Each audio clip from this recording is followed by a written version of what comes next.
மேலும் அங்க இருக்கக்கூடிய மக்கள் இந்த வட மாநிலத்தவர்கள் மேல பல குற்றச்சாட்டுகள் அப்படிங்கிறது அடுக்கிட்டு இருக்காங்க. ஸோ அதெல்லாம் என்ன அப்படின்னு பார்த்துடலாம். அங்க இருக்கிற ஒரு பெண்மணி பேசும்போது இங்க வட மாநிலத்தவர்கள் அப்படிங்கிறவங்க அதிக அளவில் இருக்காங்க. கிட்டத்தட்ட 1000லேருந்து 5000 கூட சொல்றாங்க.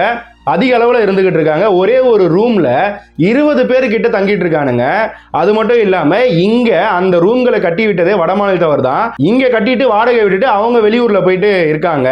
போலீசாரிடம் இந்த வட மாநிலத்தவர்கள் ஏதாவது குற்றம் செஞ்சுட்டாங்க அப்படின்னு கம்ப்ளைண்ட் கொடுத்தா கூட சரியான ரெஸ்பான்ஸ் இல்ல. அது மட்டும் இல்லாம இதே தமிழால் வட மாநிலத்தவரை அடிச்சுட்டாங்க அப்படின்னா உடனே அந்த தமிழால பிடிச்சிட்டு போறாங்க. வட மாநிலத்தவர்களை சுத்தமா கண்டிக்கிறதே இல்லை அப்படிங்கிற மாதிரியான குற்றச்சாட்டுகளும் இருக்கு. இதனால நாளைக்கு ஏதோ ஒன்று அவங்க பண்ணாலும் போலீஸ் இப்படி இருக்காங்க அப்படின்னா இது மாதிரி எங்களோட குழந்தைக்கு ஏதோ ஒன்று நடந்து இந்த மாதிரி ரெஸ்பான்ஸ் இல்லாமல் இருந்தா நாங்க என்ன பண்றது? அதனால இவங்களால எங்களுக்கு சுத்தமா பாதுகாப்பு இல்லை.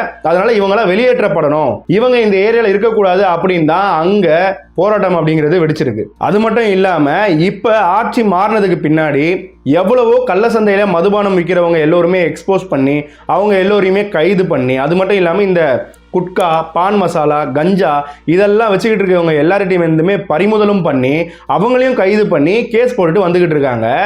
ஆனா இங்க இன்னமுமே இந்த வட மாநிலத்தவர்கள் பிளாக்ல மதுபானங்கள் விற்கிறதாகவும் இந்த குட்கா, பான் மசாலா, கஞ்சா எல்லா ட்ரக்ஸுமே வித்துக்கிட்டு இருக்காங்க. எல்லாமே புழக்கத்தில் நல்லாவே இருக்கு. இங்கே இருக்கக்கூடிய கடைகளில் கூட இதை ஓப்பனாக விற்கிறாங்க அப்படிங்கிற குற்றச்சாட்டுகள் அப்படிங்கிறது வைக்கப்பட்டிருக்கு. இது ரொம்பவுமே உற்று நோக்கக்கூடிய ஒரு விஷயம்.